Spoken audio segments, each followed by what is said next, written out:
En novembre 1922, un garçon marchant dans les montagnes désertiques d'Égypte a découvert des marches antiques taillées dans la roche. Par la suite, cette découverte est devenue l'une des plus grandes et des plus importantes découvertes archéologiques au monde. Cette marche faisait partie du tombeau intact de Toutankhamon. Les archéologues ont trouvé environ 5000 objets anciens, dont des bijoux, des tissus, des vases peints et des masques funéraires. Tu as probablement vu l'un d'entre eux. Il est devenu l'un des attributs les plus reconnaissables de l'Égypte ancienne. Plus de 100 ans se sont écoulés depuis. Aujourd'hui, l'humanité s'est enfin rapprochée d'une autre découverte de grande envergure, la tombe de Cléopâtre. Cette reine a été la dernière souveraine active du royaume ptolémaïque d'Égypte, qui a siégé sur le trône de 51 à 30 avant notre ère. Il existe de nombreux documents anciens sur Cléopâtre, son règne et sa personnalité hors du commun. Mais jusqu'à présent, personne n'avait découvert les secrets de son décès et de son lieu de sépulture. Kathleen Martinez, archéologue, étudie depuis des décennies les documents anciens et les temples autour d'Alexandrie et a conclu que la tombe de la reine devait se trouver sous la cité antique de Taposiris Magna, Tapusiris Magna, fondée en 280 avant notre ère. Il s'agissait d'une grande ville située sur la côte nord de l'Égypte, où des dizaines de milliers de personnes travaillaient dans le commerce et l'industrie. Et il semble que les suppositions du docteur Martinez se soient révélées exactes. Avec un groupe d'archéologues, elle a découvert un tunnel souterrain secret près d'Alexandrie, d'une longueur d'environ 1300 mètres. Il a été creusé dans la roche sous le temple de Taposiris Magna. Au cours des fouilles, ils ont trouvé de nombreux éléments qui indiquent que la tombe de Cléopâtre se trouve dans les profondeurs du tunnel. Il est également possible qu'elle y soit enterrée avec le commandant romain Marc-Antoine. Selon des documents anciens, Cléopâtre et Marc-Antoine s'aimaient et s'opposaient ensemble au Sénat romain, qui déclarait Antoine traître. Le fait que des catastrophes naturelles se soient produites sur le territoire de Taposiris Magna pendant des milliers d'années peut compliquer les fouilles. Des tremblements de terre et des inondations ont détruit la ville, et peut-être inondé ces tunnels souterrains. Mais les archéologues espèrent peu que l'ancienne tombe est restée intacte, et qu'elle cache de nombreux trésors et documents sur la vie royale de l'Égypte ancienne, sous le règne de la dernière dynastie. Il est possible que les fouilles se déroulent sous l'eau et dans la boue. Cela demandera beaucoup de temps et de moyens financiers, mais les archéologues sont sûrs que cela en vaut la peine. Quoi qu'il en soit, il est trop tôt pour affirmer que Cléopâtre est réellement enterrée à cet endroit, mais les scientifiques ont trouvé de nombreux objets dans le tunnel qui le confirment, notamment des pots en argile, des dizaines de pièces de monnaie à l'effigie de Cléopâtre et d'Alexandre le Grand, ainsi qu'un buste à l'effigie de la reine égyptienne. Cléopâtre reste l'une des personnalités les plus populaires d'Égypte, au même titre que Ramsès III et Toutankhamon. Elle a inspiré de nombreux films, peintures et livres. Mais qu'est-ce qui l'a rendue si populaire? Elle est devenue célèbre pour son inconstance. C'était une souveraine belle et intelligente qui a sorti l'Égypte de la crise et en a fait une puissance prospère. Les textes arabes médiévaux indiquent qu'elle connaissait la chimie, les mathématiques et la philosophie, et qu'elle a peut-être écrit plusieurs ouvrages scientifiques. Elle connaissait plusieurs langues et avait d'excellentes compétences diplomatiques. Par ailleurs, de nombreuses légendes affirment qu'elle était une femme fatale, qui rendait beaucoup d'hommes fous. Cependant, rien ne prouve que sa beauté était incomparable. Hollywood a créé l'image d'un modèle éblouissant en tournant plusieurs films dans lesquels des actrices célèbres interprétaient le rôle de Cléopâtre. L'empereur romain Octave, fils adoptif de Jules César, a quant à lui créé l'image d'une séductrice insidieuse parce qu'il était son ennemi. Bien qu'elle soit née en Égypte, Cléopâtre n'était pas égyptienne. Ses ancêtres étaient des Grecs, dont l'un des généraux d'Alexandre le Grand. Cependant, le peuple égyptien l'aimait. Elle a appris la langue et a été très sensible aux traditions de ce pays. Elle connaissait bien l'histoire, la mentalité et les coutumes de l'Égypte ancienne. Elle a relevé le niveau de l'économie égyptienne et renforcé le statut de l'Égypte en tant que puissance mondiale. Tout cela a été rendu possible en grande partie grâce à sa ruse et à sa force de persuasion. Elle aimait les représentations théâtrales et les fêtes somptueuses. Elle savait comment surprendre les gens et se donner en spectacle. Mais derrière l'image extérieure d'une amatrice de luxe, se cachait une souveraine intelligente et calculatrice. L'Égypte ancienne était un pays riche et luxueux, et Cléopâtre a tout fait pour accroître sa richesse et renforcer sa position sur la scène internationale. Par exemple, une fois, elle était en conflit avec son frère Ptolémée XIII. Sachant qu'elle ne pourra pas lui résister, la reine a décidé d'attirer Jules César à ses côtés. L'empereur romain est arrivé à Alexandrie, où Cléopâtre voulait le rencontrer. Mais Ptolémée a eu vent de ses projets et a voulu l'empêcher de se rendre auprès de César. Au lieu d'une arrivée riche et bruyante, Cléopâtre décide de passer inaperçue. Elle s'enveloppe dans un tapis ou un sac de lin que les serviteurs de l'empereur transportent dans les appartements privés de César. Cléopâtre sort du tapis et impressionne l'empereur romain par sa beauté et sa détermination. Ils tombent amoureux l'un de l'autre et deviennent de proches alliés.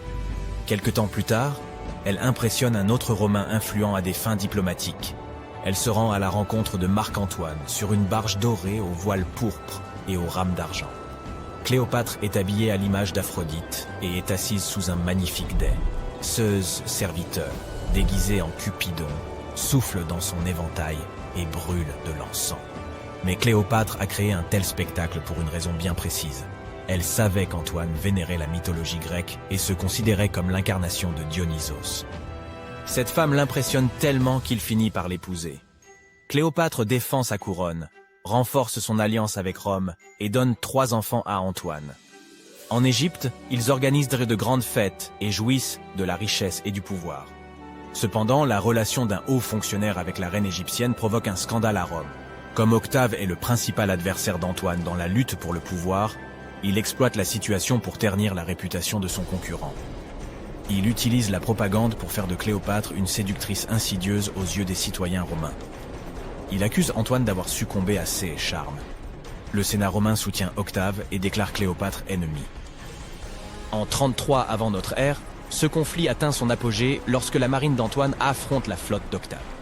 Ce dernier l'emporte et oblige son ennemi à fuir en Égypte avec Cléopâtre. Selon certaines sources, il se serait réfugié près d'Alexandrie. Poursuivi par les Romains, il se cache dans l'un des palais de Cléopâtre et trouva la mort. Certaines légendes racontent que Cléopâtre était experte en poison. Elle aurait provoqué la morsure d'un serpent venimeux, une vipère ou un cobra égyptien. Selon une autre légende, elle se serait piquée avec une aiguille empoisonnée. Une théorie veut que Cléopâtre ait toujours transporté une ampoule de poison dans sa brosse à cheveux. Lorsqu'elle était coincée, elle imbibait l'aiguille de ce poison et se piquait. Rien de tout cela n'est certain. Les scientifiques tentent toujours de découvrir la vérité. Peut-être que lorsqu'ils atteindront la tombe de Cléopâtre, le monde obtiendra plus de réponses sur son destin tragique. Elle est considérée comme la dernière souveraine d'Égypte. Après sa mort, Octave pille ses palais et ses temples et retourne à Rome, où il devient le principal empereur. Il gouverne le pays avec succès et en élargit les frontières. Son règne s'est achevé à l'âge de 75 ans. L'histoire du monde aurait été différente si Cléopâtre et Marc-Antoine n'avaient pas perdu cette bataille navale. À propos, saviez-vous qu'il s'est écoulé plus de temps entre le règne de Cléopâtre et le volume de Neil Armstrong sur la Lune qu'entre le règne de la reine égyptienne et la construction de la grande pyramide de Gizeh? Armstrong a posé le pied sur le satellite de la Terre en 1969, soit 2038 ans après la naissance de Cléopâtre. Et la construction de la pyramide a eu lieu en 2560 avant notre ère. Imagine la longueur de l'histoire de l'Égypte ancienne. Cléopâtre est plus proche de nous dans le temps que les pyramides. Grande nouvelle, le Père Noël existe vraiment et il ressemble à ça. Je sais, ce n'est pas exactement l'image que nous nous faisions du joyeux vieillard, mais une tombe récemment découverte pourrait être la preuve que nous attendions pour établir que Saint Nicolas a bel et bien existé, et qu'il était turc. Il s'avère qu'il n'était pas originaire du pôle Nord, il s'agissait d'un évêque au grand cœur du IVe siècle, célèbre pour les cadeaux qu'il offrait à tout le monde. La légende raconte qu'il serait né riche dans l'ancienne ville de Patara, dans l'actuelle Turquie, et qu'il aurait sillonné les campagnes pour venir en aide aux pauvres et aux malades. Pendant des siècles, cependant, les gens ignoraient s'il avait réellement existé. Certaines sources historiques affirment qu'il a été enterré à Mir, qui s'appelle aujourd'hui Demre, en Turquie.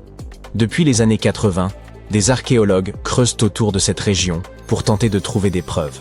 Aujourd'hui, leur miracle de Noël s'est enfin réalisé. Après avoir creusé à 183 cm de profondeur dans une annexe de l'église Saint-Nicolas, ils ont mis au jour une mystérieuse tombe en calcaire d'environ 2 mètres de long. S'ils sont presque certains qu'il s'agit de la dernière demeure de Saint-Nicolas, ils sont toujours à la recherche d'une inscription qui confirmerait son âge exact. Pour ce qui est du Père Noël fictif, La légende dit que sa maison se trouve en Laponie, en Finlande. En 2018, des archéologues ont fait une découverte intéressante qui leur a permis d'espérer qu'ils parviendraient à démontrer l'existence du Père Noël. Ils creusaient sur un site appelé Tiny Arrow lorsqu'ils sont tombés sur environ 200 fosses funéraires. Mais lorsqu'ils ont regardé à l'intérieur, ils n'ont trouvé aucune trace du Père Noël. En fait, il n'y avait aucun squelette humain, seulement des poteries et des ossements d'animaux. Personne ne sait donc vraiment ce qu'était cet endroit. C'est tout le contraire de ce qui s'est passé avec une équipe d'archéologues qui travaillait dans l'ancienne cité de Petra, en Jordanie. Depuis 2003, des rumeurs circulent sur l'existence de chambres cachées sous le célèbre monument qu'on appelle Al-Khazneh et que certains nomment le trésor. 21 ans plus tard, des chercheurs se sont enfin décidés à creuser et ont mis au jour une tombe intacte.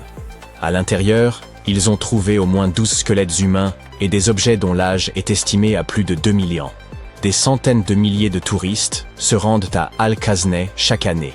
La plupart d'entre eux s'y rendent probablement pour voir le site du Saint Graal dans le film Indiana Jones et la dernière croisade.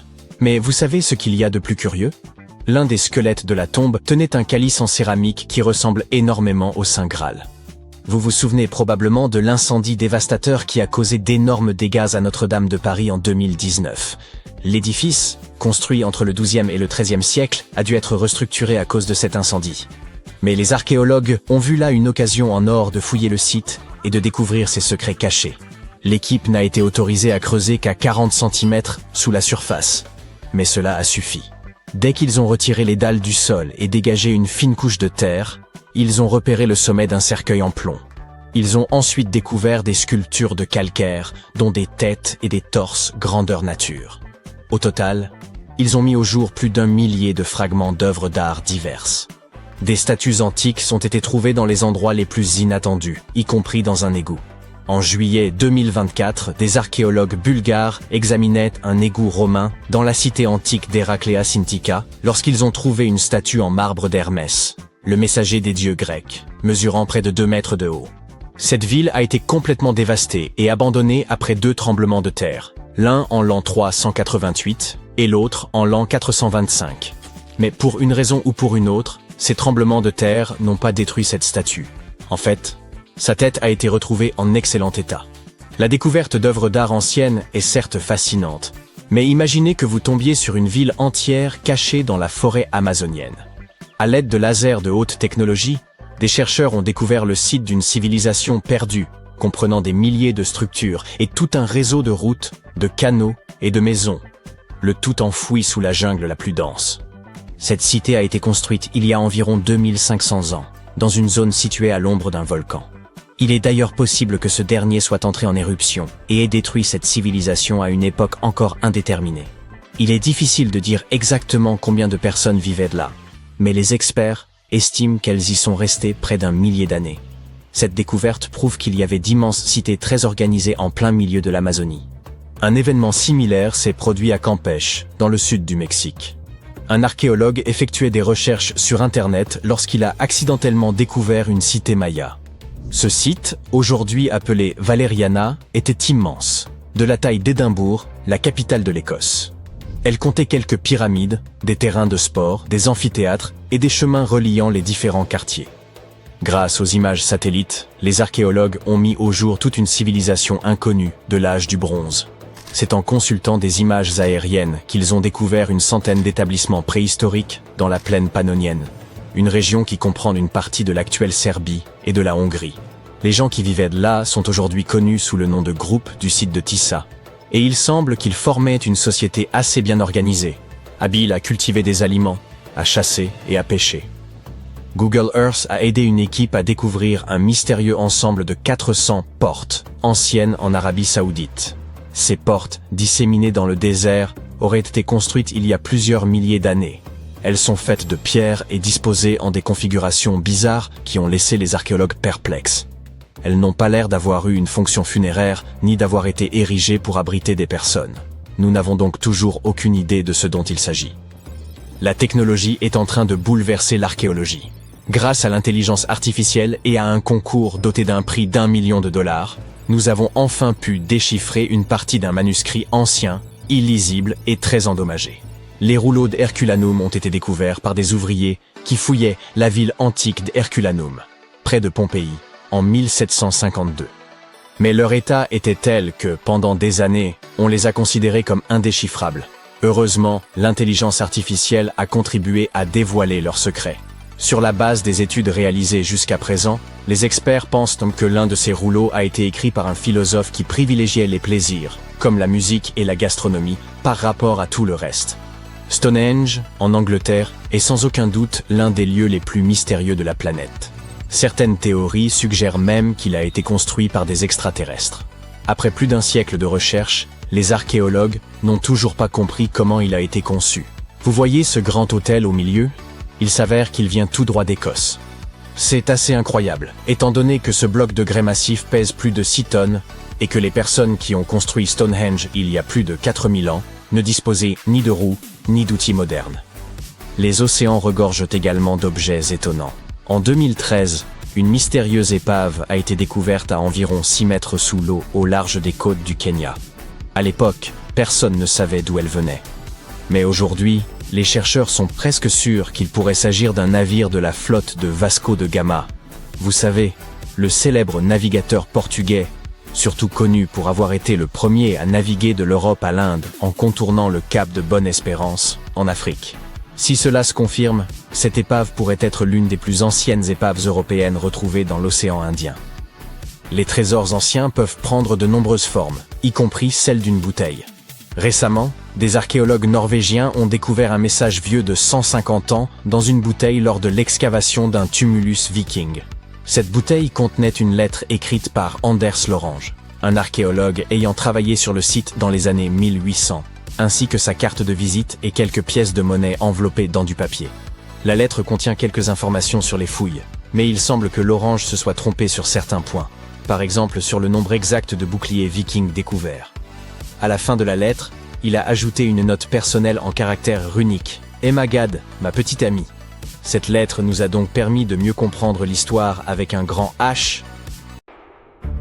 Imaginez un tombeau scellé depuis 1400 ans. Et puis soudain, pouf, il est ouvert. Qu'est-ce qui pourrait se trouver à l'intérieur? Une malédiction ancienne ou des découvertes passionnantes? Peut-être la première option, vu qu'un énorme hibou de pierre garde l'entrée, son bec refermé sur un visage humain, comme s'il avalait une âme. Et ce n'est pas juste une image tout ça. La découverte s'est probablement déroulée comme ça. Les archéologues se trouvaient sur un site appelé San Pablo Ruizo, dans le sud du Mexique. À un moment, ils sont tombés sur quelque chose qui ressemblait à une entrée. Oh! Où est-ce que ça menait? Il fallait absolument qu'ils le découvrent. Près de cette entrée, il y avait un grand hibou sculpté. Les chercheurs ont vite réalisé que ce n'était pas qu'une simple décoration. Le bec de l'oiseau était ouvert, et à l'intérieur se trouvait le visage peint d'un homme. Il s'agissait très probablement d'un chef important. Pour les peuples de cette région, les hiboux étaient liés à la mort et au pouvoir. Alors, soit le hibou gardait l'esprit de la personne enterrée là, soit il le retenait prisonnier. Était-ce vraiment prudent de s'aventurer dans cet endroit mystérieux? Eh bien, la soif de réponse des scientifiques était plus forte que toute peur. Alors ils sont entrés et se sont retrouvés dans un tombeau. Il était composé de 2 parties principales. Une pièce avant, une sorte de vestibule, et une chambre funéraire plus profonde. Il y avait un passage entre ces 2 pièces, entièrement recouvert de sculptures. Au sommet, il y avait un linteau de pierre avec des symboles particuliers. Ces symboles ressemblaient à des noms basés sur la date de naissance d'une personne. De chaque côté du passage, il y avait des sculptures d'un homme et d'une femme portant des coiffes élaborées. Les chercheurs pensaient qu'ils avaient été placés là comme des gardiens, veillant sur le tombeau. Les murs étaient encore peints de couleurs vives, blanc, vert, rouge et bleu. C'était une vue stupéfiante, et les peintures racontaient une histoire, celle d'une procession funéraire. Des gens portaient des sacs de quelque chose appelé copal, qui est en fait une résine d'arbre. Les habitants, les zapotèques, le brûlaient comme de l'encens pendant les cérémonies. Un peu comme les gens aujourd'hui allument des bougies ou de l'encens lors de rituels. Par ailleurs, les archéologues ont trouvé des symboles gravés ressemblant à un calendrier. Un peu plus tard, les chercheurs ont découvert que le tombeau avait environ 1400 ans. Il appartenait à la civilisation zapotèque. Et ce qui le rendait si spécial, c'était l'état de conservation exceptionnel de tout ce qu'il contenait. C'était comme ouvrir une capsule temporelle restée intacte pendant plus de 1000 ans. Fait intéressant, ils ne l'ont pas trouvé par hasard.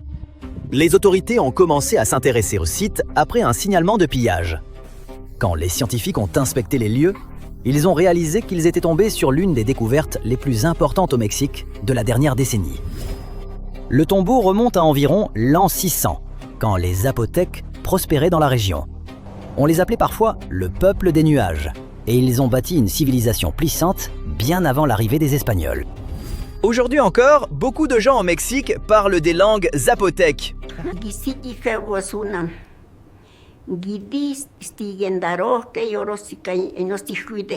En ce moment, des experts de l'Institut national d'anthropologie et d'histoire travaillent avec précaution pour protéger le tombeau et étudier tout ce qu'il contient. Ils examinent des poteries, des symboles et même quelques ossements humains trouvés sur place.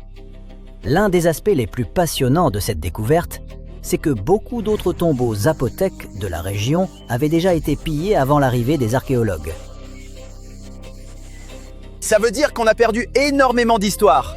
Heureusement, ce tombeau était miraculeusement resté presque intact. Les scientifiques se concentrent maintenant sur la protection du tombeau. Ils contrôlent soigneusement l'air et l'humidité à l'intérieur, car même de petits changements peuvent l'endommager. Ils documentent les œuvres d'art et étudient les sculptures et les symboles. Mais les tombeaux anciens ne sont pas toujours cachés profondément sous terre, comme dans les films d'aventure. Parfois, on les trouve juste sous une ville animée. En 2023, des archéologues ont fait une découverte étrange, en bordure du parc de Chapultepec à Mexico. Ils ont trouvé un ensemble de sépultures vieilles d'environ 3500 ans, plus anciennes que la plupart des pyramides du Mexique. Il y avait 10 tombes en forme de bouteilles retournées ou de cloches, larges en bas et plus étroites en haut. Environ la moitié contenait des restes humains, 4 femmes et un homme, principalement de jeunes adultes. Ces gens vivaient probablement dans un grand village de la région pendant les périodes préclassiques anciennes et moyennes. C'était bien avant que les Aztèques n'existent. Un des archéologues a expliqué que des populations avaient vécu dans toute cette zone avant qu'un volcan ne change tout. Ce volcan, c'est le Xitla, et quand il est entré en éruption, il a littéralement enseveli des parties du paysage sous la lave. À cause de ça, le sol où se trouvaient ces tombes est resté scellé et intact pendant plus de 3000 ans. Le Xitla est ce qu'on appelle un cône de cendres. En gros, il ressemble à la forme classique de volcan que tout le monde dessinerait. Rond à la base et s'élevant en cône. Il fait environ 300 mètres de haut, avec des pentes assez raides, comme monter une colline inclinée de 30 à 40 degrés, ce qui n'est clairement pas une promenade. Les scientifiques pensent que le Xitla est entré en éruption entre 245 et 315 de notre ère, d'après la datation au carbone 14. Quand il a explosé, ce n'était pas un petit événement, ça a complètement transformé le paysage. La lave s'est répandue et a formé ce qu'on appelle aujourd'hui les champs de lave du Pedregal de San Andrés, couvrant une vaste zone au sud de l'actuel Mexico. Imaginez une épaisse vague de roches en fusion avançant lentement et transformant tout sur son passage en pierre solide. L'une des plus grandes victimes de cette éruption fut Cuicuilco, autrefois une cité majeure et avancée de Mésoamérique. La lave l'a littéralement ensevelie, la figeant dans le temps sous des couches de roches. Après ça, les habitants ont dû partir et se disperser dans d'autres régions. Côté positif, ce déplacement de population, une sorte de migration forcée, a contribué à répandre leur culture à travers le centre du Mexique. Ça a peut-être même influencé le développement de cités voisines, comme Teotihuacan. Plus tard, elle est devenue l'un des centres urbains les plus puissants de la région. Mais cette histoire a un rebondissement. Tous les scientifiques ne sont pas d'accord sur la chronologie. Certains pensent qu'une série de grandes éruptions et la destruction de Cuicuilco auraient en fait commencé plus tôt, vers le 1er siècle avant notre ère. Alors, selon la version de l'histoire qu'on retient, cette catastrophe s'est produite soit un peu plus tard, à l'époque romaine, soit encore plus tôt, quand les civilisations anciennes du Mexique étaient encore en développement. Dans tous les cas, c'était un événement cataclysmique qui a remodelé à la fois le paysage et la vie des habitants. Mais revenons aux tombes. Elles ne sont pas immenses. La plupart faisaient entre 1 et 2 mètres de large, et jusqu'à 1,50 m de haut. Imaginez quelque chose de la taille d'un petit placard, ou d'un grand coffre dans lequel on pourrait s'accroupir. Les archéologues les appellent des tombes en cloche, à cause de cette forme arrondie en bouteille. Ce style n'est pas propre à un seul endroit. On a trouvé des tombes similaires dans différentes régions du Mexique. Ça signifie que les gens devaient partager leurs idées, un peu comme les tendances se propagent entre régions aujourd'hui. Autre fait curieux, ce n'était pas un site funéraire ponctuel. L'équipe a aussi trouvé des sépultures plus tardives, ce qui signifie que les gens revenaient à cet endroit depuis des générations. C'était un lieu qui est resté important pour une communauté pendant des centaines d'années. À l'intérieur des tombes, les archéologues ont trouvé des offrandes enterrées avec les défunts. Il y avait des outils en bois de cerf, une coupe et de petites figurines féminines. C'était probablement des objets personnels ou des offrandes symboliques, un peu comme les gens aujourd'hui déposent des fleurs ou des objets significatifs sur une tombe. Tous ces objets ont été transférés au Musée national d'histoire pour être étudiés avec soin. Les experts s'en servent pour en apprendre davantage sur le mode de vie de ces populations. Heureusement, ce n'est pas la seule découverte dans la zone. Les travaux autour du parc de Chapultepec révèlent toutes sortes de vestiges ces derniers temps. D'ailleurs, peu avant, les archéologues avaient même trouvé un cimetière du XVIe siècle, datant de moins de 100 ans après la chute de l'Empire aztèque suite à la conquête espagnole. Au Panama, des archéologues trouvaient sans cesse des chefs couverts d'or sous un champ aride. Assez étrange. Puis ils ont trouvé des parures de chefs si petites qu'elles ne pouvaient qu'appartenir à un enfant. Cette découverte a changé l'interprétation du site. El Caño n'était plus seulement un riche site de cérémonie. C'était plutôt un lieu où le pouvoir se transmettait d'une génération à l'autre. Et maintenant, une nouvelle chambre funéraire vient d'élargir cette vision. El Caño se distingue des récits habituels sur l'or antique. La dernière chambre, datant de 800 à 1000 après Jésus-Christ, n'a pas livré que des objets brillants. Elle a ajouté une pièce à un puzzle bien plus vaste.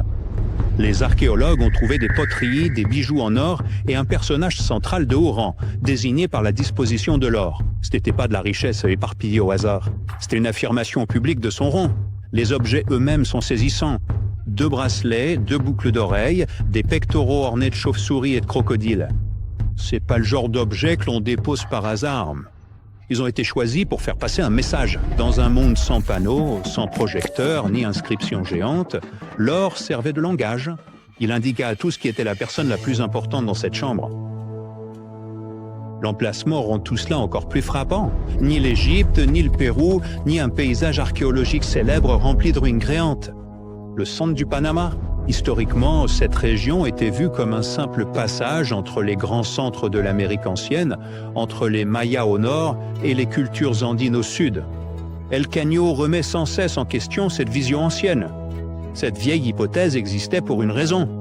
Cette partie du Panama ne ressemble pas à un empire bâti en pierre. Pas de temple géant, pas de murs dynastiques sculptés, pas de ruines criant « une société puissante vivait ici ». En Amérique centrale tropicale, la vie quotidienne était faite de matériaux qui vieillissent mal. Bois, chaume, fibres, peau, plume. La plupart ne résistent tout simplement pas pendant 1000 ans. Alors quand l'or survit, il devient l'un des témoignages les plus forts. Et El Caño n'a pas livré ses secrets facilement. L'équipe de Julien Maillot y a débuté des relevés géophysiques en 2005. En 2010, ils ont creusé à 5 mètres et découvert un chef couvert d'or. Puis le site a continué de révéler ses trésors. Plus de bijoux, plus de chambres funéraires, plus de preuves reliant ce champ à tout un paysage cérémoniel. Ce n'était pas une simple fouille d'un week-end. Ce fut des années de travail patient en transformant un pâturage calme en l'une des plus grandes histoires archéologiques du Panama. Le contraste est saisissant. En surface, El Caño semble ordinaire, le genre d'endroit où l'on attend de l'herbe, du bétail et de la chaleur, pas des dynasties. Mais sous ce sol banal, les archéologues ont trouvé des symboles d'autorité faits pour être vus de loin. L'or poli aurait capté la lumière intense du soleil. Les ornements de poitrine brillaient probablement quand un chef bougeait. L'imagerie animale, chauve-souris, crocodiles et autres créatures puissantes, transformaient les bijoux en un langage visuel d'autorité. C'était un statut que l'on pouvait repérer instantanément. Et la chambre la plus récente est importante car elle n'est pas isolée.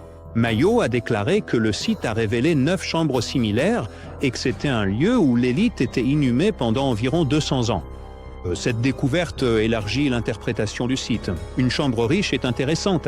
Un lieu de repos cérémoniel utilisé par des puissants sur plusieurs générations suggère tout autre chose. Cela commence à ressembler à un système durable.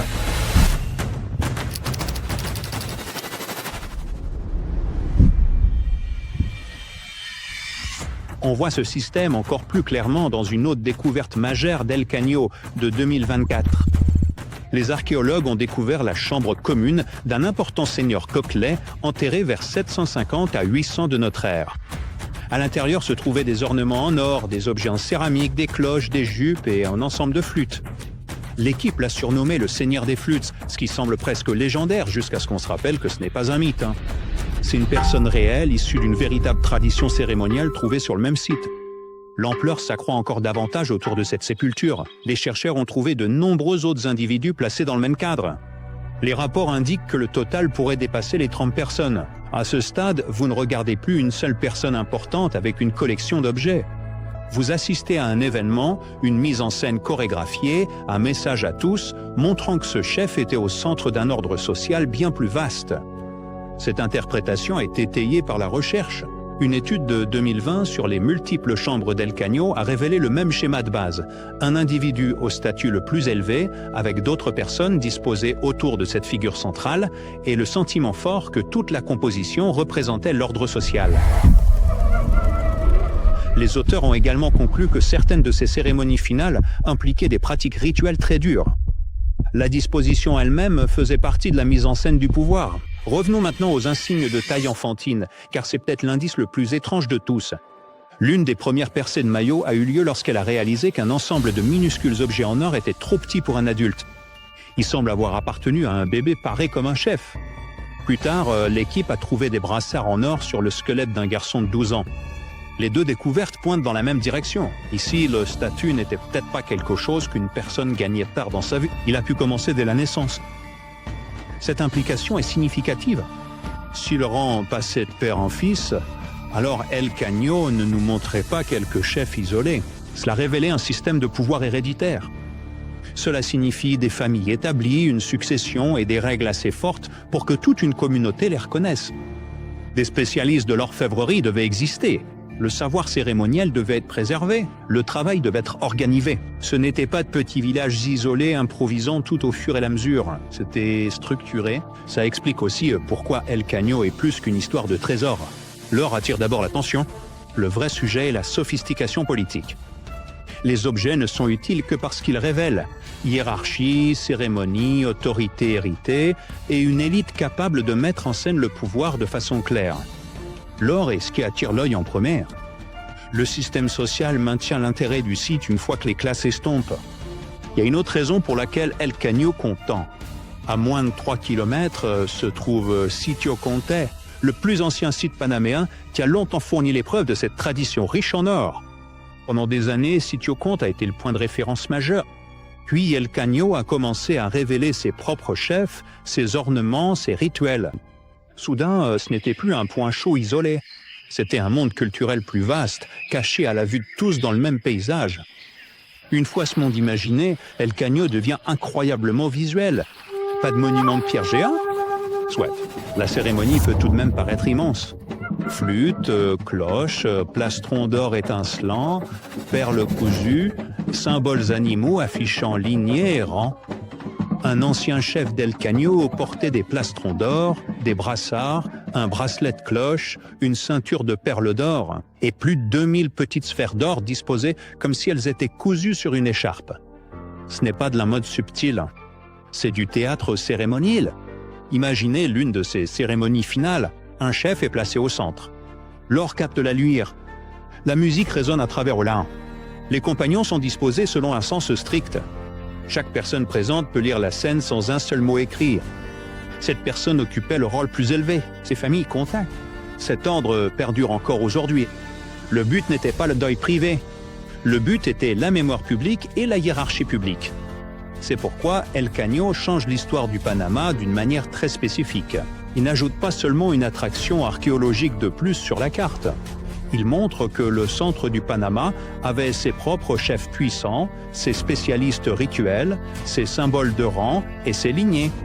Cette région ne faisait pas qu'absorber l'importance de ses voisins, elle générait la sienne, et le site le confirme. El Caño a déjà révélé plusieurs chambres d'élite au fil des ans, et chaque nouvelle découverte enrichit l'histoire. La découverte clé ici n'est pas un bracelet, une boucle d'oreille ou même une chambre remplie d'or. c'est de réaliser qu'un champ ordinaire cachait un cimetière de souverains et les indices d'un système de pouvoir oublié, présent depuis toujours. Un jour, je parcourais la jungle, muni d'une carte mal dessinée sur un morceau de tissu. Après des jours de marche, j'atteignis un ancien temple maya. Dès que j'y entrais, un bruit étrange se fit entendre. Je me retournai pour partir, mais soudain, le sol se fissura sous mes pieds, et je tombai directement dans une tombe vieille de 1600 ans. Finalement, j'eus de la chance.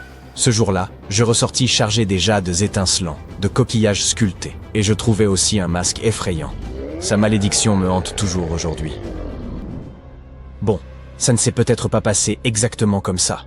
Ou peut-être que ça ne m'est même pas arrivé. Hélas, l'archéologie dans la vraie vie, c'est pas comme les films d'Indiana Jones. Cependant, les découvertes peuvent être tout aussi importantes. Surtout au Belize, où des archéologues viennent de découvrir la première tombe identifiable d'un souverain dans la ville maya perdue de Caracol. Après 40 ans de fouilles. Une équipe a finalement réussi à ouvrir une chambre cachée, enfouie profondément sous une structure qu'ils avaient déjà étudiée. Et à l'intérieur de cette tombe, qui a environ 1600 ans, se trouvait Tekab Shak, le premier roi connu de Caracol. On traduit couramment son nom par « Dieu de la pluie et de la branche d'arbre », ce qui est très poétique et vraiment génial. Le roi Tchak était considéré comme une divinité maya qui contrôlait la pluie, le tonnerre et les éclairs. Selon le folklore, il utilisait des haches pour frapper des serpents porteurs de pluie dans le ciel, et il se mettait à pleuvoir. Le roi enterré est considéré comme le fondateur de la dynastie. Et cette dynastie a duré plus de 460 ans. Et en jugeant par ce qui a été enterré avec lui, nous pouvons supposer que le roi Shahak était très admiré. Sa tombe contenait des perles de jade, des os sculptés, des bijoux en coquillage et des vases en poterie rituelle. L'un de ces vases représente Ekchua, la divinité maya du commerce, recevant des offrandes. D'autres montrent des prisonniers liés. Les archéologues ont su qu'ils avaient trouvé une haute royauté lorsqu'ils ont remarqué des quantités considérables de cinabre rouge dans la tombe, un matériau rare et coûteux propre au monde maya. Il y avait aussi un masque en mosaïque de jade, assemblé comme un puzzle pour couvrir le visage du roi d'un vert éclatant. On n'utilisait pas seulement le jade parce qu'il est très brillant. Il était sacré et symboliquement associé à la vie et à la mort. Le jade poli scintille comme s'il avait été trempé dans de l'eau, et il est froid au début mais se réchauffe rapidement dans la main. Pour les anciens Mayas, cette qualité faisait du jade une substance vivante, respirante. Et pour cette raison, il possédait une grande importance religieuse et spirituelle. Les Mayas l'associaient au souffle de la vie, à la royauté, à l'éternité. Couvrir de jade le visage de quelqu'un montrait à quel point cette personne était importante. Le masque du roi Shak n'a pas encore été examiné correctement, mais un autre masque célèbre, celui du roi Pakal, est lui constitué de plus de 346 fragments de jade vert. Un travail méticuleux. Mais ce qui est peut-être le plus fascinant, symboliquement à propos de ce roi, c'est qu'il était vieux, pas seulement parvenu au bout d'une longue vie, mais vieux au point d'être édenté. Pour nous, cela signifie qu'il ne sait pas bien nettoyer les dents. Parce que non, on ne perd généralement pas ses dents simplement en vieillissant, à condition qu'on maintienne une bonne hygiène bucco-dentaire et qu'on ait les soins adéquats. D'un autre côté, selon les légendes mayas, les édentés possédaient des pouvoirs spirituels. Les dirigeants et les chamans servaient d'intermédiaires entre les différents royaumes, et dans l'art, les divinités âgées ou du monde souterrain étaient souvent représentées sans dents. Et puisqu'on parle de monde, la cosmologie maya divisait l'univers en 3 couches. Le monde du haut était le domaine des dieux. Le monde du milieu était celui des hommes. Il reposait sur le dos d'une tortue ou d'un caïman géant et était entouré d'une mer primordiale. Et en dessous se trouvait le monde d'en bas, connu sous le nom de Xibalba, un royaume sombre et complexe, peuplé d'esprits et d'ancêtres. Et certaines personnes, notamment les dirigeants, les chamans et les anciens, étaient censés se déplacer entre ces mondes. Notre roi était un dirigeant, portait un nom de type divin et était un ancien édenté. Son niveau de puissance devait être incommensurable. Mais ce n'est pas tout. Voici le plus inquiétant. La tombe était enfouie sous une autre tombe, découverte en 1993. Les archéologues enquêtèrent sur une autre sépulture lorsqu'ils ont réalisé qu'une autre chambre était cachée en dessous. Une cachette intéressante. Remarquablement, ça a fonctionné. Pendant plus de 1600 ans, personne ne l'a trouvée. Cela fait de la tombe de Tekab-Chahak la première jamais découverte à Karakol, qui puisse être définitivement liée à un souverain connu, grâce aux hiéroglyphes, au contexte funéraire et aux artefacts. Si vous n'êtes pas fan de géographie ou d'histoire, vous n'avez probablement jamais entendu parler de Karakol. Aujourd'hui, c'est une ruine isolée au cœur des jungles de l'ouest du Belize. Mais il y a environ 16 siècles, Karakol était l'une des plus grandes et des plus puissantes villes de tout le monde maya. À son apogée, elle s'étendait sur plus de 200 km², ce qui, pour référence, est plus vaste que l'actuelle Belize City. Sa population était d'environ 100 000 personnes. C'est plus que la plupart des villes européennes de l'époque. Et elle n'était pas seulement grande, elle était avancée. Karakol comptait des pyramides, des terrains de jeux de balles, des palais, des réservoirs et un système routier très complexe. Des autoroutes de calcaire s'étendant sur des kilomètres à travers la jungle. Des fouilles passées ont également mis au jour des pointes de flèches, des forêts, des fusailloles, des figurines et des outils du quotidien. La tombe de Tekab-Chahak est l'une des 3 tombes principales trouvées dans l'acropole nord-est. Celle-ci est située près de Kahana. Le complexe architectural central de Karakol est l'un des plus hauts bâtiments construits par l'homme au Belize jusqu'à aujourd'hui. Il atteint une hauteur impressionnante de 43 mètres et comporte plusieurs étages où l'on trouvait l'élite et les temples. Mais même avec cette taille, trouver des tombes n'est pas du tout chose facile. La plupart ont déjà été pillées. Nous ne savons pas ce qui se cache encore là-bas. Et dans certaines zones, creuser risque de causer de dégâts. C'est pourquoi il a fallu des décennies aux chercheurs pour finalement trouver quelque chose d'intact. Toutefois, ils ont répertorié plus de 850 sépultures et 175 tombes à Karakol au cours de leur mission qui a duré 4 décennies. L'une des premières tombes, datant d'environ 350 de notre ère, est une sépulture par crémation contenant des artefacts rituels tels que des lames en obsidienne, des pointes de lance et des stylets de céramique associés au Mexique central. Si vous êtes archéologue, cette ville sera pour vous mine d'or historique. Mais les mines d'or historiques s'accompagnent souvent de mises en garde. Par exemple, n'entrez pas, le plafond pourrait vous tomber dessus. De plus, même si les scientifiques sont enthousiastes à propos de cette découverte, le roi est probablement agacé s'il peut réellement voyager entre les différents mondes. Alors, qu'est-ce qu'on fait maintenant que le repos éternel du roi a été perturbé? En ouvrant et en entrant dans la tombe de Tekab-Chahak, les archéologues ont pénétré dans un lieu sacré censé rester fermé. Les tombes mayas n'étaient pas simplement des trous dans le sol avec un cercueil joliment taillé. Elles étaient scellées comme des coffres cosmiques, fermés avec de la pierre, de la terre, et parfois des rituels de fermeture élaborés. L'idée, c'est qu'une fois refermé, ce que la tombe contenait ne devait plus être touché. L'archéologie à Karakol et dans d'autres villes mayas nous ont bien prouvé tout ça. Des couches épaisses et impénétrables, des offrandes définitives et des débris soigneusement déposés signifiant clairement que nul ne devait pénétrer à l'intérieur. Les archéologues d'aujourd'hui les traitent encore ainsi. Ils travaillent selon des lois et des protocoles stricts et font montre du plus grand respect pour ce que tout cela représentait pour les bâtisseurs d'origine. Cependant, il est étrange de penser à la mythologie et de se demander si Chahak va hanter les archéologues. Je suppose que nous verrons bien. Il ne devrait pas avoir peur. Il est vieux et n'a pas de dents. Peut-être qu'il les embêtera avec de la pluie. Après tout, il tient son nom d'une divinité pluvieuse, et nous ne connaissons toujours pas sa véritable puissance. Les Mayas étaient une civilisation fascinante, et leurs structures comptent encore parmi les plus mystérieuses que l'on puisse trouver. Bien qu'ils aient été isolés du monde connu, ils ont également construit des pyramides sans grue, cartographié le ciel nocturne sans télescope, et ils savaient comment enterrer un roi. Karakol est plein de secrets. Une tombe cachée sous une autre tombe, un roi édenté avec un masque effrayant, et le nom d'une divinité, c'est presque incroyable. Et étonnamment, on continue aujourd'hui de faire des découvertes. Alors peut-être qu'il n'est finalement pas trop tard pour moi. Mais d'abord, voyons un peu les conséquences de cette malédiction, d'accord ? Peu de civilisations sont aussi énigmatiques que l'Égypte ancienne. Ce puissant empire dura plus de 3000 ans. Il nous légua des pyramides toujours debout et des mythes dont l'écho résonne encore. C'est l'un des lieux les plus étudiés au monde. Et pourtant, de nouvelles découvertes continuent de nous étonner. À Abydos, des archéologues ont récemment mis au jour une tombe royale vieille de 3600 ans. Elle est immense et ornée de hiéroglyphes dorés honorant les dieux.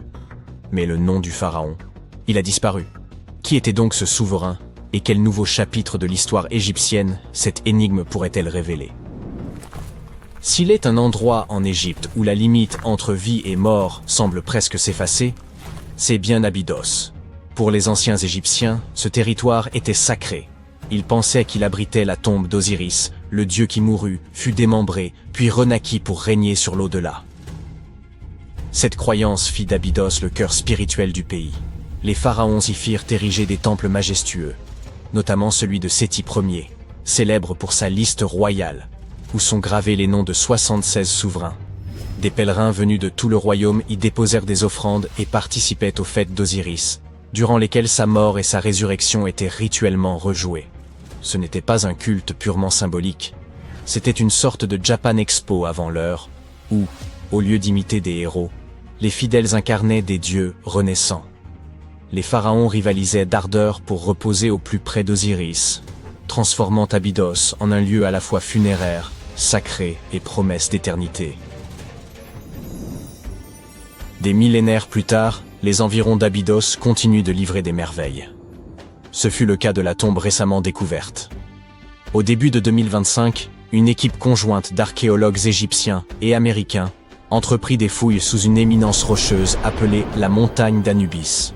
Vous vous souvenez d'Anubis ? Le dieu à tête de chacal, gardien des nécropoles. À 7 mètres de profondeur, ils découvrirent une sépulture royale longtemps dissimulée. Hélas, malgré des siècles de secrets, les pillards en avaient depuis longtemps dérobé les trésors. Mais tout montrait qu'elle appartenait à une figure d'importance. Comme dans un vaste manoir vide dont on devine encore l'opulence de son ancien occupant. La chambre funéraire comportait des voûtes en briques crues, hautes de plus de 5 mètres, la taille d'une girafe femelle debout. Pour un édifice vieux de 36 siècles, l'ensemble demeurait prodigieux. Et pourtant, connaissant le génie architectural des anciens Égyptiens, rien ne saurait vraiment surprendre. Aucun trésor n'a été retrouvé, aucun masque d'or, et plus tragique encore, aucun nom. Le cartouche qui aurait dû révéler l'identité du roi était illisible. Or, les tombes égyptiennes affichaient presque toujours le nom de leur occupant. Dans l'Égypte antique, un cartouche n'était rien de moins qu'une large étiquette ovale entourant, en hiéroglyphes, le nom du souverain. C'était une sorte de laissez-passer royal valable, dans ce monde comme dans l'autre. Sans lui, l'âme ne pouvait franchir les portes de l'au-delà. Car pour les Égyptiens, le nom, le règne, ne servait pas seulement à distinguer un individu, mais constituait l'essence même de son être. Tant que son règne survivait, l'esprit demeurait vivant. Être oublié, c'était subir un sort pire que la mort. Une âme sans nom ne pouvait poursuivre son voyage éternel. C'est pourquoi les cartouches se trouvaient partout, sur les temples, les obélisques, les bijoux, les statues et les parois funéraires. Leur rôle dépassait la simple inscription. Ils maintenaient la présence du pharaon visible en tout lieu.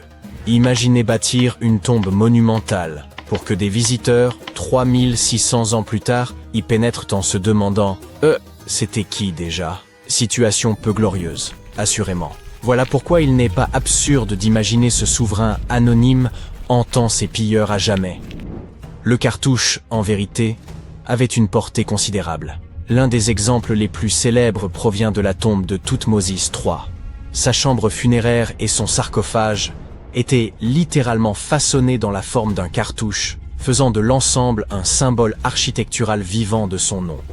Heureusement, dans la tombe récemment découverte, tout n'avait pas disparu. À l'entrée, peints dans des reflets d'or, se tenaient 2 gardiennes bien connues, les déesses Isis et Nephthys. Isis, magicienne, avait rassemblé les membres d'Osiris et lui avait rendu la vie. Nephthys, sa sœur, demeurait la pleureuse éternelle et la protectrice des morts. Ensemble, elles assuraient que quiconque reposerait ici ne traverserait pas seul l'au-delà. Un indice supplémentaire du prestige du pharaon inconnu. Mais qui pouvait-il être ? Pour le découvrir, il faut remonter le fil du temps. Cette sépulture date d'une période troublée. La deuxième période intermédiaire, lorsque l'Égypte, morcelée, n'était plus dirigée par un seul souverain, mais scindée en plusieurs royaumes rivaux, chacun régnant sur son propre territoire.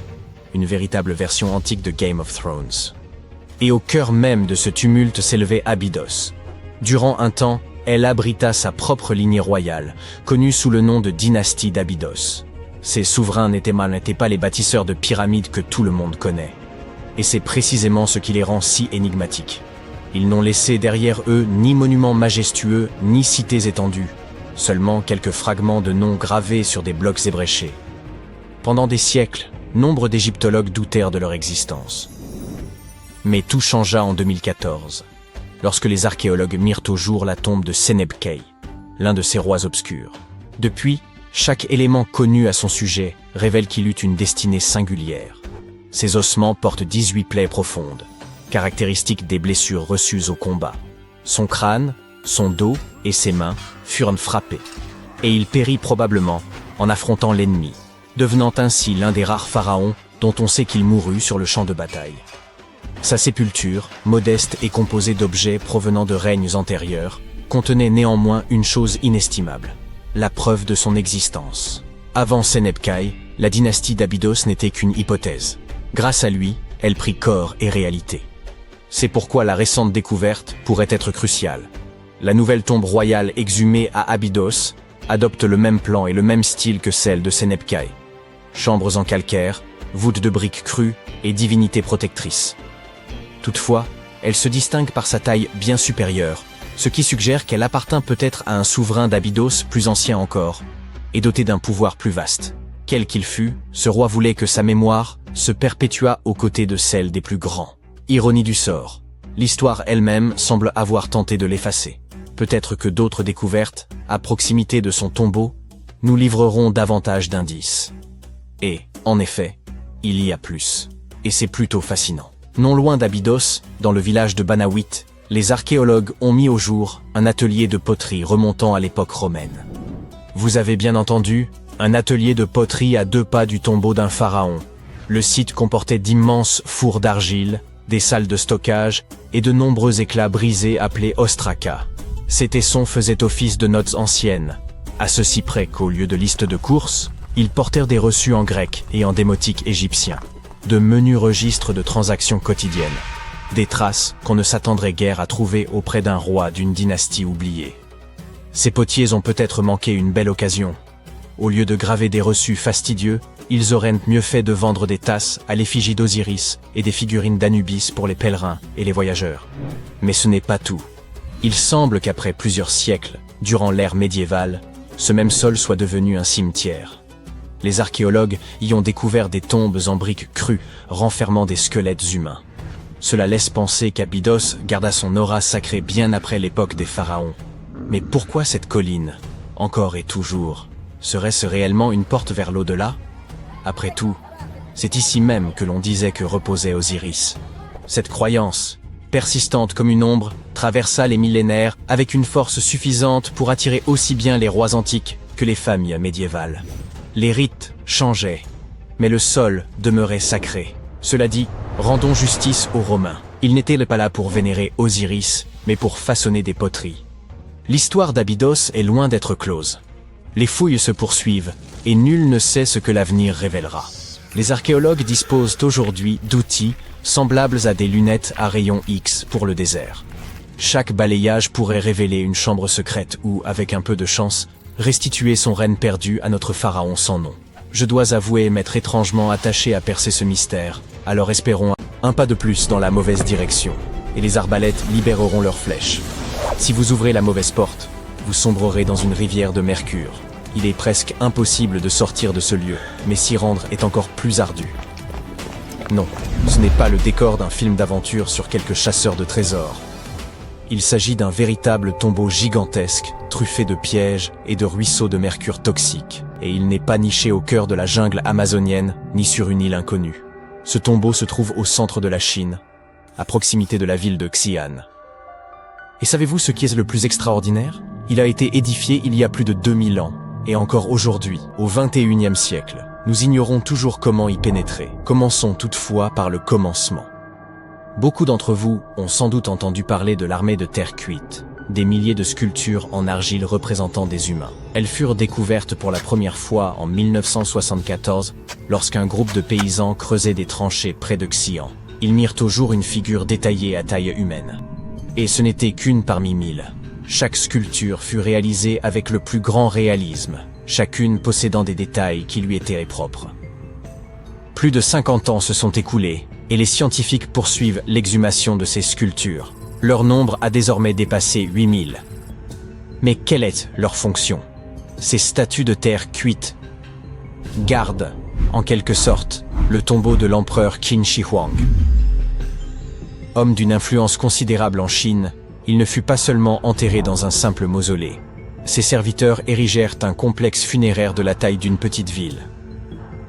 Ainsi, si des milliers de gardes en argile protègent symboliquement le lieu, il est difficile d'imaginer ce qui se trouve au centre de ce tombeau ancien et colossal. Mais découvrons d'abord qui était Qin Shi Huang, avant de nous pencher sur ses pièges périlleux. Il était le premier fils du souverain du royaume de Qin, l'un des 6 royaumes qui existaient alors sur le territoire de la Chine moderne. En 259 avant notre ère, à sa naissance, ces 6 royaumes demeuraient indépendants et séparés les uns des autres. De plus, un violent conflit les opposait depuis plus de 2 siècles. Qin Shi Huang s'avéra pourtant l'homme capable de conquérir et d'unifier tous ces royaumes. Il devint bien plus qu'un simple roi. Il fut le premier empereur de Chine. Mais comment parvint-il à accomplir l'impossible? Les catastrophes naturelles, une stratégie habile, des tactiques ingénieuses et ses propres compétences lui permirent de soumettre les 6 royaumes. Les spécialistes discutent encore de certains détails de cette réussite. Tout ce que l'on peut affirmer, c'est que Qin Shi Huang était un empereur d'une grande sagesse et d'une intelligence remarquable. Il n'est donc guère surprenant que son sépulcre se révèle si immense. Il fut enseveli dans le plus vaste et luxueux complexe funéraire de toute l'histoire de la Chine. Cette étendue, de la taille d'une petite ville, recèle de nombreuses cavernes souterraines, abritant tout ce dont un empereur pourrait avoir besoin dans l'au-delà. Dans la Chine ancienne, tout comme en Égypte, on croyait que lorsqu'un empereur quittait ce monde, il pouvait emporter avec lui les biens enterrés à ses côtés. Malheureusement, cela pouvait parfois concerner des êtres humains. Qin Shi Huang, avec discernement et sagesse, choisit cependant de recourir à des statues d'argile. Mais ce qui est le plus remarquable, c'est que les architectes et les bâtisseurs de ce complexe l'ont rendu impénétrable. L'ensemble de la zone recèle d'innombrables secrets, artefacts historiques et objets d'une valeur inestimable. Au cœur de ce tombeau se dresse un somptueux palais abritant le corps de l'empereur. Imaginez combien de trésors y sont conservés. Tous étaient destinés à rester intacts et invisibles aux yeux des autres. Et il est fort probable que nous ne puissions jamais y accéder, du moins dans un avenir proche. L'ancien historien chinois, Sima Qian, évoqua ce tombeau environ un siècle après l'inhumation de l'empereur. Il écrivit que ce lieu recelait des pièges mortels, prêts à annihiler quiconque oserait pénétrer à l'intérieur. Les ingénieurs avaient installé des arbalètes chargées de flèches et répandu une immense quantité de mercure, simulant le cours des rivières. Bien sûr, cela remonte à 2000 ans, et les arbalètes ne fonctionnent probablement plus, mais le mercure, lui, demeure éternel. Métal toxique, brillant et fluide, il est fascinant à regarder, mais à ne jamais toucher. Même une minuscule goutte peut endommager votre corps. Inhalée ou ingérée, elle affecte les nerfs, le foie, les reins et provoque de nombreux autres symptômes. Et ce n'est qu'une goutte. Imaginez la dangerosité des rivières de cette substance.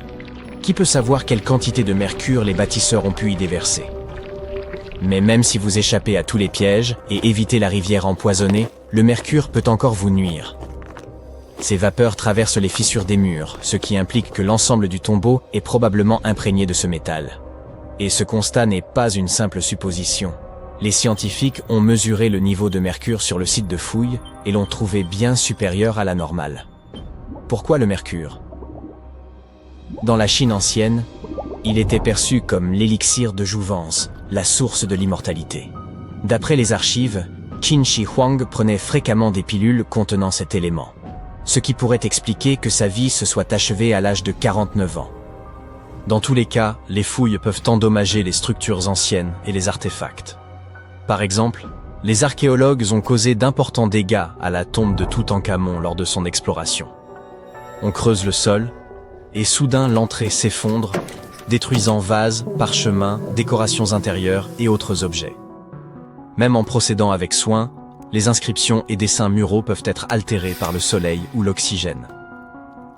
Les lieux privés d'air frais et de rayons ultraviolets depuis des millénaires possèdent une composition chimique particulière et sont fragiles au contact du monde extérieur. Dans les années 1970, lors de l'excavation de l'armée de terre cuite, le pigment des peintures se détachait sous l'effet du soleil et de l'air. Heureusement, les archéologues s'adaptèrent rapidement et mirent au point une technique permettant d'extraire les statues sans altérer les peintures. Ce fut un processus long et méticuleux, mais nécessaire.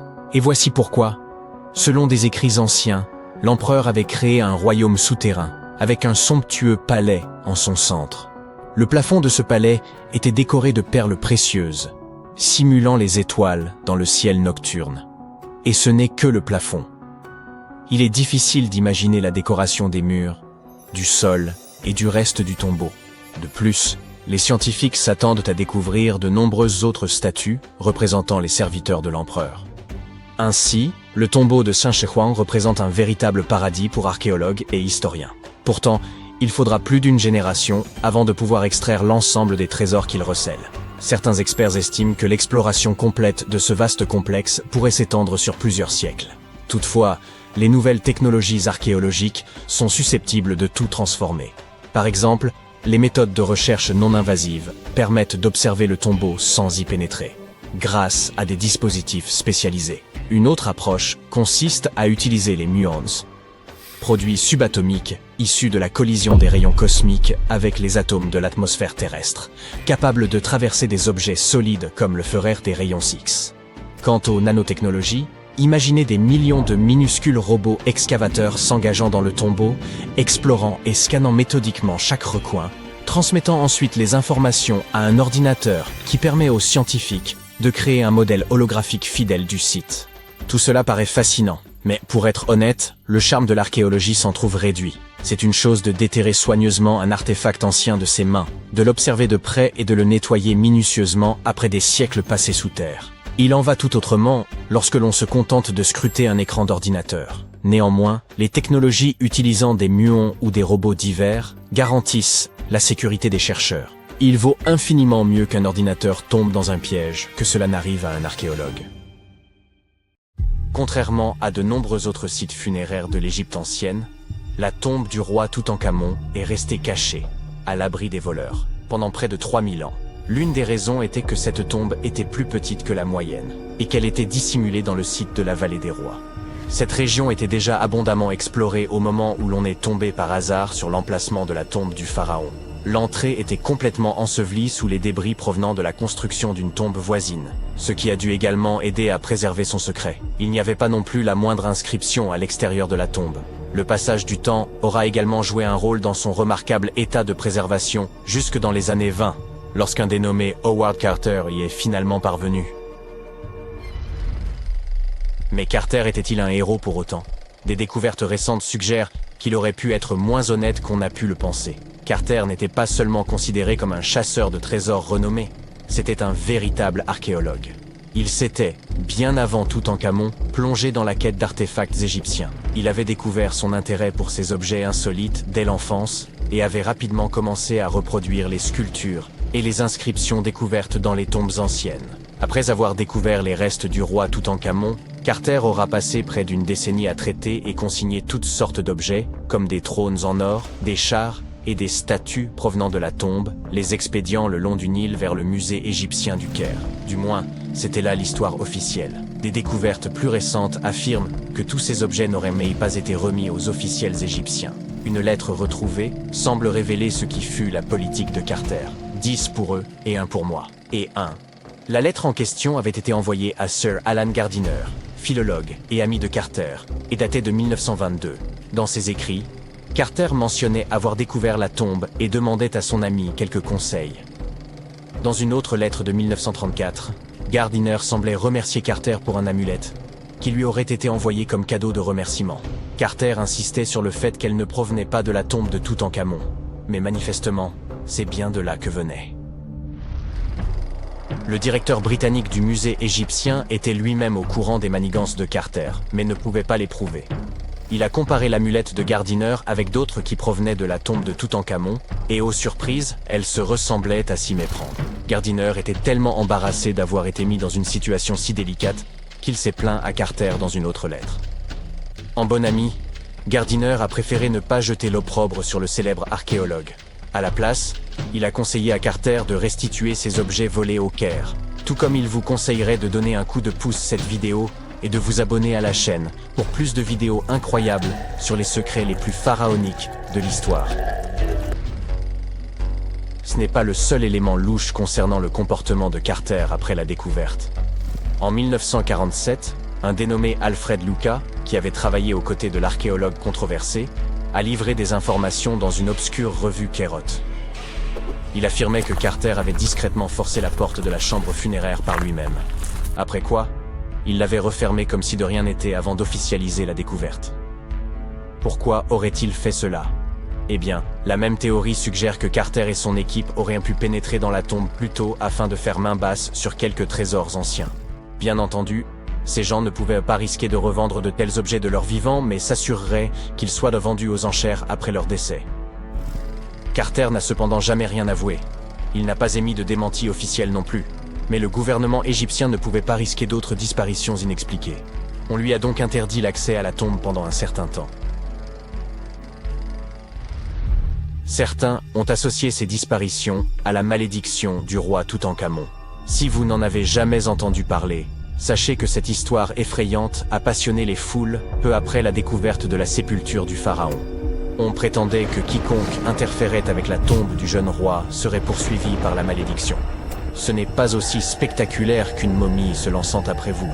Mais il se murmure que tous ceux qui ont perturbé la demeure de Toutankhamon ont rencontré des fins aussi mystérieuses que prématurées. Le décès le plus remarquable lié à cette prétendue malédiction est celui de George Herbert, le 5e comte de Carnarvon. C'est cet aristocrate britannique qui avait financé la quête de cette tombe, et il est décédé juste un an après l'ouverture du caveau. Aujourd'hui, les gens aiment y voir un grand mystère, mais il se trouve qu'Herbert était déjà en très mauvaise santé lorsqu'il est parvenu au Caire, et qu'il a fini par succomber à une maladie commune. Maintenant, parlons chiffres. Beaucoup de monde s'est trouvé lié à l'ouverture de ce tombeau. Des gardes de sécurité, des archéologues et quantité d'ouvriers. Et certes, quelques-uns d'entre eux sont morts peu après que le tombeau a commencé à recevoir des visiteurs. Mais aussi attrayante que soit cette malédiction dans notre récit, statistiquement, si vous avez un groupe de personnes impliquées dans l'ouverture d'une tombe, vous devriez vous attendre à quelques décès, simplement du fait du hasard. La durée de vie moyenne de tous ceux qui auraient été frappés par l'ancienne malédiction était de plus de 20 ans après que le sort se soit abattu sur eux. La fille d'Herbert a même vécu jusque dans les années 80, soit 50 ans plus tard. Et Howard Carter lui-même a vécu jusqu'en 1939, soit 16 ans après la grande découverte. Certains ont suggéré que toute cette malédiction n'était rien de plus qu'une stratégie de communication soigneusement élaborée. Lorsque la tombe de Toutankhamon a été découverte, Howard Carter était soucieux d'en tenir les journalistes à l'écart. Ainsi, il aurait pu inventer une malédiction pesant sur quiconque se serait approché de la sépulture du jeune roi. Mais qu'a-t-on bien pu dérober dans la tombe de Toutankhamon? Eh bien, pour commencer, quelques bijoux. Ils pourraient avoir été volés par Howard Carter lui-même, selon un spécialiste français, qui a mené une recherche approfondie en examinant de vieilles photos prises à l'intérieur de la tombe dans les années 20. Il a comparé ces images à celles de divers objets provenant de musées et de ventes aux enchères, et il s'est rapidement mis à retracer l'itinéraire de certains des bijoux de Toutankhamon. Tout d'abord, il y a ce collier, qui ornait autrefois la poitrine du pharaon. Il était brisé en plusieurs morceaux, et certaines parties ont été envoyées via Carter au musée Nelson Atkins du Missouri. Pendant ce temps, d'autres morceaux ont été réarrangés en collier par des gens qui ont tenté de le vendre aux enchères en 2015, mais sans succès. Le musée Nelson Atkins lui-même ne nie pas les faits, puisqu'il confirme l'information sur son propre site web. Et puis, il y a la fameuse coiffe de Toutankhamon. Quelques perles de celle-ci auraient également été volées par Carter. Elles ont ensuite été enfilées pour former un nouveau collier, qui est aujourd'hui conservé au musée d'art de Saint-Louis.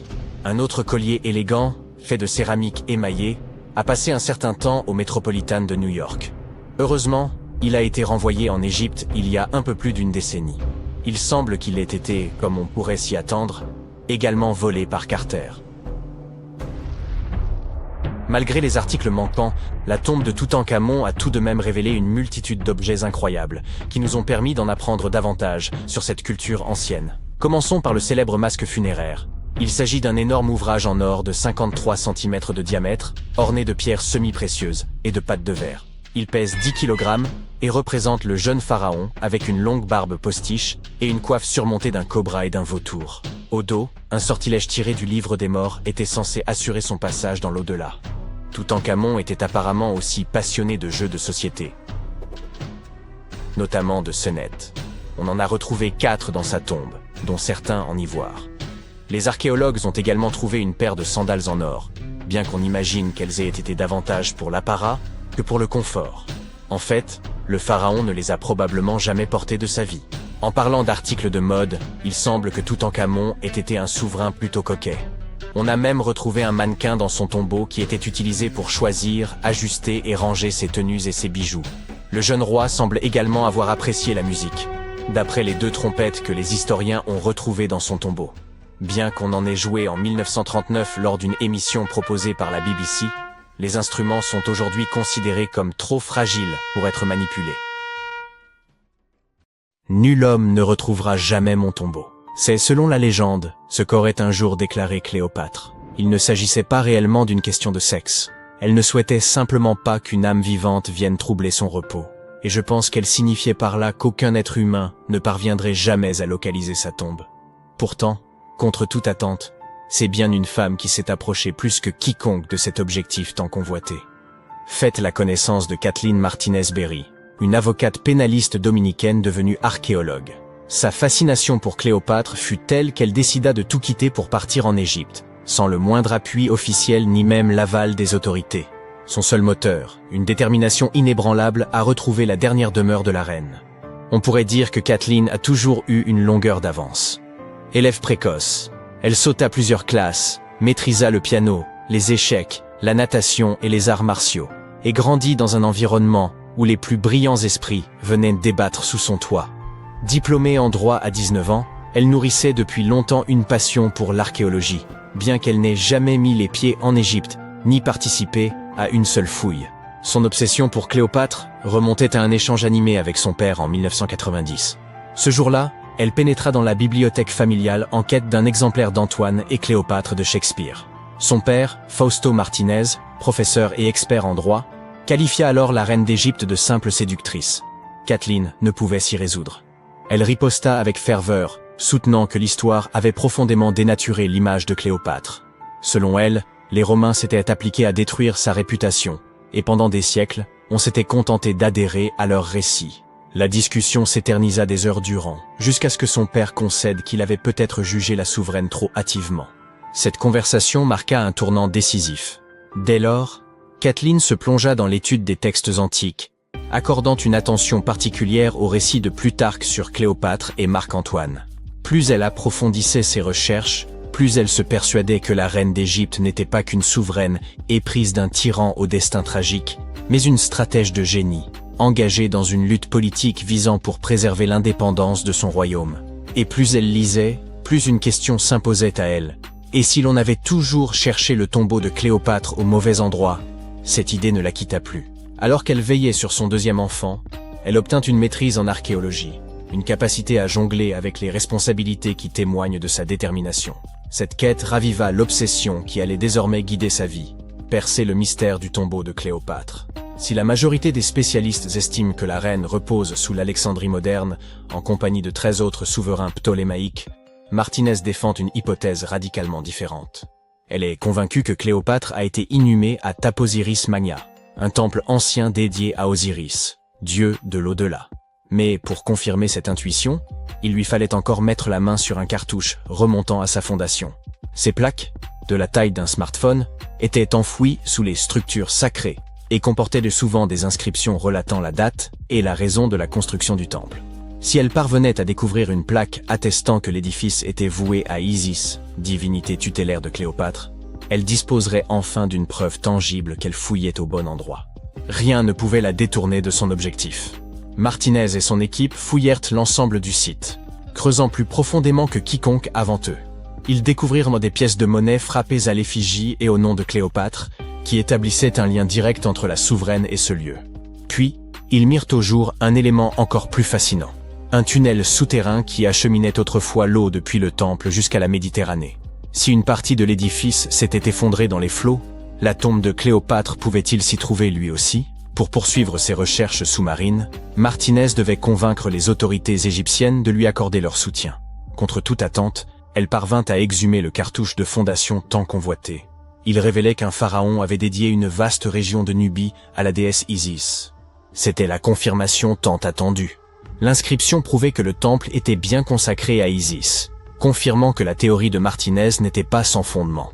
Si un temple se dressait encore sur la terre ferme, elle en déduisait qu'un second, peut-être même le tombeau de Cléopâtre, s'était effondré dans la mer. Pour étayer cette hypothèse, elle avait besoin d'experts en archéologie sous-marine. Elle contacta donc Robert Ballard, célèbre pour avoir découvert l'épave du Titanic. Avec l'aval de l'Égypte, son équipe se mit à sonder les eaux au large d'Alexandrie. Ce qu'ils mirent au jour dépassait leurs espérances. Sous l'eau, ils découvrirent d'imposantes structures de pierre, dont certaines atteignaient 2 à 3 mètres de haut, à l'endroit même où la côte se trouvait des millénaires auparavant. Parmi elles, figuraient aussi des blocs de basalte, le même matériau que celui des statues du premier temple. Une conclusion s'imposait. Ces pierres n'étaient pas de simples débris. Il s'agissait des vestiges d'une cité engloutie, ensevelie sous les flots depuis des siècles. Désormais, il ne reste plus qu'à attendre pour savoir si Martinez et son équipe parviendront à percer l'un des plus grands mystères de l'Antiquité, laissé par l'exceptionnelle Cléopâtre. Revenons un peu en arrière. À la mort de son père, Ptolémée le XIIe, le trône égyptien revint officiellement à la fois à Ptolémée XIIIe et à Cléopâtre, du moins en apparence. Alors âgée de 18 ans, Cléopâtre aurait épousé son frère de 10 ans, une pratique courante parmi les dynasties de l'époque. Bien qu'aucune preuve formelle ne permette de l'affirmer avec certitude. Mais l'union ne dura pas. Très vite, le jeune Ptolémée décida qu'il voulait régner seul et chercha à évincer Cléopâtre. Contrainte de fuir l'Égypte, elle ne se contenta pas d'attendre son heure dans l'ombre. Déterminée à reprendre ce qui lui revenait de droit, elle leva une armée. À seulement 21 ans, elle se trouvait déjà dans le désert du Sinaï, à la tête de ses troupes, élaborant son retour triomphal au pouvoir. À cette époque, Cléopâtre entretenait déjà une alliance aussi stratégique que personnelle avec Jules César. En juin 47 avant Jésus-Christ, elle donna naissance à un fils, Ptolémée César, plus connu sous le nom de Césarion, que beaucoup considèrent comme l'enfant de César. Mais cela ne l'empêcha nullement de respecter les traditions royales égyptiennes. C'est ainsi qu'apparut dans sa vie un second époux, son autre frère, Ptolémée XIVe. Oui, malgré sa liaison avec César, Cléopâtre contracta une nouvelle union au sein de sa propre famille, car dans son univers, préserver le pouvoir dynastique était une priorité absolue. Toutefois, son mariage ne changea rien à la solidité de son lien avec César. Cléopâtre se rendit même à Rome aux côtés de Ptolémée XIVe pour une visite d'État. Mais au lieu de loger au palais officiel, elle s'installa dans la villa privée de César, sur les rives du Tibre. Cependant, en 44 avant Jésus-Christ, aux ides de Mars, l'assassinat de César bouleversa l'équilibre politique et mit en péril la position de Cléopâtre. Comme si cela ne suffisait pas, peu de temps après, Ptolémée XIVe trouva la mort. Certains soupçonnent même que Cléopâtre ait orchestré sa disparition, la laissant seule maîtresse de l'Égypte. Pendant ce temps, à Rome, Marc-Antoine consolidait son ascension, se rêvant l'héritier politique de César. Curieux d'évaluer la souveraine d'Égypte, il la convoqua. Cléopâtre ne manqua pas l'occasion de marquer les esprits. Elle fit son entrée sur une somptueuse barge, paraît-elle une déesse. Dès qu'il la vit, Antoine en fut immédiatement épris, à tel point qu'il abandonna son épouse restée à Rome pour suivre Cléopâtre à Alexandrie, où leur relation prit la forme d'une idylle à part entière. Ensemble, ils eurent 3 enfants, et s'engagèrent dans un conflit majeur contre Octave, fils adoptif de César, dans une lutte acharnée pour le contrôle de l'Empire romain. La dernière apparition de Cléopâtre eut lieu dans son mausolée, paré de tout le faste royal. Un diadème ornant son front, étendu sur ce que Plutarque décrivit comme un lit d'or. Après leur défaite à Actium, les troupes d'Octave marchèrent sur Alexandrie. Consciente que la fin approchait, la reine se retrancha dans son mausolée, entourée d'or, d'argent, de perles et d'œuvres d'art. Plutôt que de voir ses trésors tomber aux mains des Romains, elle menaça de les réduire en cendres. Antoine, refusant de son côté de tomber vivant entre les mains des Romains, se frappa de son propre glaive. Toutefois, avant d'expirer, il fut transporté auprès de Cléopâtre. Elle le serra contre elle tandis qu'il rendait son dernier souffle. Un peu plus d'1 semaine plus tard, Cléopâtre prit sa décision. Plutôt que de souffrir l'humiliation d'être paradée comme prisonnière d'Octave, elle mit fin à ses jours. Selon la légende, elle succomba à la morsure d'un aspic, bien que les sources historiques restent floues sur ce point. Elle n'avait alors que 39 ans, une existence qui, somme toute, fut assez bien remplie. Il fait nuit, et tu t'apprêtes à pénétrer dans la dernière demeure du pharaon Toutankhamon. Tu n'as pas de torche, mais tu t'es au moins muni d'une lampe de poche. Tu descends plusieurs étages, et tu remarques que les murs sont gravés de hiéroglyphes et de ce qui ressemble à un sort. Le sort dit « Ceux qui emporteront quoi que ce soit de cet endroit seront maudits ». Même si tu n'y crois pas vraiment, ça te fait un peu peur. Tu trouves une énorme porte en pierre. Est-ce un piège? Tu réussis à l'ouvrir, mais non, derrière, la salle est vide. Tu consultes ta carte. Il semble que tu suives la bonne direction. Au bout de plusieurs heures, tu comprends que tu es pris au piège dans un labyrinthe. Tu essayes de revenir sur tes pas, mais tu ne trouves plus la porte par où tu es entré. Ça y est, te dis-tu, tu es tombé dans le piège du pharaon.